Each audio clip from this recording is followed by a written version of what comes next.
Hello guys, welcome back to this channel. Guys, इस video में हम लोग रिलायंस कम्युनिकेशन लिमिटेड से जुड़ी हुई कुछ बातें करेंगे और रिलायंस इंडस्ट्री लिमिटेड के चेयरमैन मुकेश अंबानी से जुड़ी हुई कुछ बातें करेंगे। लेकिन आगे शुरू करूं उससे पहले आपसे रिक्वेस्ट करूंगा कि आप चैनल को सब्सक्राइब करके बेल आइकन को हिट कर लीजिए अगर आप नए हैं इस चैनल पर। और दूसरी चीज़, डीमेट और ट्रेडिंग अकाउंट अगर आपको ओपन कराना है तो डिस्क्रिप्शन बॉक्स में देखिए आपको एक लिंक मिलेगा, उसे क्लिक करिए और अपस्टॉक में अकाउंट ओपन करा सकते हैं। तो देखिए, आप लोगों से मैं बात करना चाहता हूँ रिलायंस कम्युनिकेशन लिमिटेड के बारे में। काफ़ी दिन हो गए बात करे हुए, तो मुझे लग रहा था कि एक बार बात करते हैं इसके ऊपर फिर से। तो सबसे पहले आज की क्या सिचुएशन रही एक बार जल्दी से देख लेते हैं, उसके बाद जो है बातचीत करेंगे। आज की बात करें तो आज फ्राइडे को ओपन हुआ था 1.70 के ऊपर और 1.65 का लो बनाता है और 1.70 का हाई। अपर प्राइस बैंड के ऊपर ही आज ओपन हुआ था और आप देखें तो टोटल जो वॉल्यूम ट्रेडेड है 65,80,919 क्वान्टिटीज़ ट्रेड हुई थी और ये 1.70 के ऊपर क्लोजिंग देता है, जो कि 3.03% ऊपर जाके क्लोज होता है। मार्केट कैप देखें तो 470.14 करोड़ रुपए है। बीएससी के ऊपर अगर आप सिचुएशन को देखेंगे तो यहाँ पे 1.77 का हाई, जो कि अपर प्राइस बैंड लगा था, हिट हुआ और 1.74 के ऊपर क्लोजिंग देता है, जो कि 2.96% ऊपर है अपने प्रीवियस क्लोजिंग प्राइस 1.69 के रिस्पेक्ट में। 481.2120 करोड़ मार्केट कैप है। तो गाइज़, यहाँ पे मैं बेसिकली बात करना चाहूँगा रिलायंस कम्युनिकेशन के बारे में। देखिए, अब तो थ्रेट्स आने लगे हैं। ये बेसिकली रिलायंस कम्युनिकेशन के लिए शब्द नहीं मैंने यूज़ किया है, बेसिकली ये शब्द यूज़ किया है मुकेश अंबानी, जो कि रिलायंस इंडस्ट्री लिमिटेड के चेयरमैन हैं। आपको पता है लास्ट के 1-2 दिन में एक बड़ी ये न्यूज़ काफ़ी वायरल हो रही है सोशल मीडिया पे कि मुकेश अंबानी के घर के सामने कहीं किसी गाड़ी के अंदर बॉम्ब वगैरह सेट करके रखा गया था। ऐसी कुछ न्यूज़ जो है मैंने देखी और सुनी और पढ़ी। तो बेसिकली यहाँ पे इसको इससे कैसे रिलेट करना चाहूँगा। बेसिकली यहाँ पे जो है मुकेश अंबानी की मैं तारीफ़ करना चाहूँगा कि वो एक बहुत ही स्ट्रेटेजिक माइंडेड पर्सन है। लेकिन एक चीज़ मैं बोलना चाहूँगा, यहाँ पे ये थ्रेटनिंग वगैरह होनी तो नहीं चाहिए इस तरीके की, लेकिन यहाँ पे मुकेश अंबानी ने जिस तरीके से इस दुनिया के अंदर या इस देश के अंदर अपने बिज़नेस को बड़ा किया है, वो बड़ा करने का जो तरीका है उनका, वो तरीका जो है कहीं ना कहीं लोगों को पसंद नहीं आया। एक एग्ज़ाम्पल से आप लोगों को मैं समझाना चाहूँगा। आप सपोज़ करिए आपका कोई बिज़नेस है, ठीक है, उस बिज़नेस को आप चला रहे हो, आपका कोई दूसरा एक कॉम्पिटिटर आकर के आपके सामने आपकी बिज़नेस को बंद कर दे, अचानक ऐसा कुछ कर दें कि आप बिज़नेस चला ही ना पाओ और वो अपना बिज़नेस खड़ा कर ले आपके पैरेलल में, तो आपका बिज़नेस ख़त्म हो गया। आपको एक तरीके से उसने मार दिया। यकीन करेंगे कि नहीं करेंगे? आपको उसने क्या किया? आपके बिज़नेस को ख़त्म करने का मतलब आपको डिस्ट्रॉय कर दिया उसने। तो रिलायंस इंडस्ट्री की जियो जो है, डिजिटल कम्युनिकेशन जो है इनका, डिजिटल सर्विस कुछ इसी तरीके की सर्विस लेकर के 2016 के अंदर 2016 में मार्केट के अंदर एंटर करती है। जितनी भी कंपनीज़ थी, सारी कंपनीज़ में से कुछ ही कंपनी आज की डेट में सर्वाइव कर पाई। जितनी और कंपनी थी सबको इसने एकदम फिनिश कर दिया। मार्केट में एंटर करने का ये जो तरीका था जियो का, ये कहीं ना कहीं गलत था। और लोग बोलेंगे कि गलत क्यों था भाई, क्यों आप गलत बोल रहे हो? गलत क्यों था? कहाँ से उन्होंने इलीगल काम किया? देखो यार, इलीगल काम उन्होंने नहीं किया, लेकिन जो तरीका होता है ना किसी चीज़ को इम्प्लीमेंट करने का, उस तरीके से आपको एंट्री करनी चाहिए।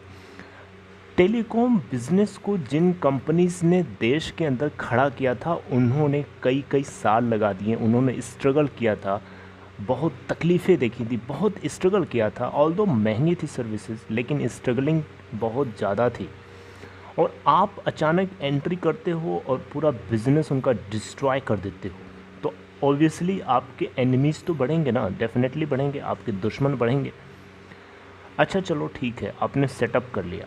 उसके बाद आप आर कॉम के स्पेक्ट्रम को अपने बेनिफिट्स के लिए, अपने इंटरेस्ट के लिए आप यूज़ कर रहे हो। अगर कुछ ऐसा करो कि आर कॉम के शेयर होल्डर्स का कुछ भला करो, आप उनकी केयर करो, क्योंकि आर कॉम के शेयर होल्डर्स ने आर कॉम के अंदर पैसे लगाए हैं और उस आर कॉम के ऊपर विश्वास के थ्रू पैसे लगाए हैं।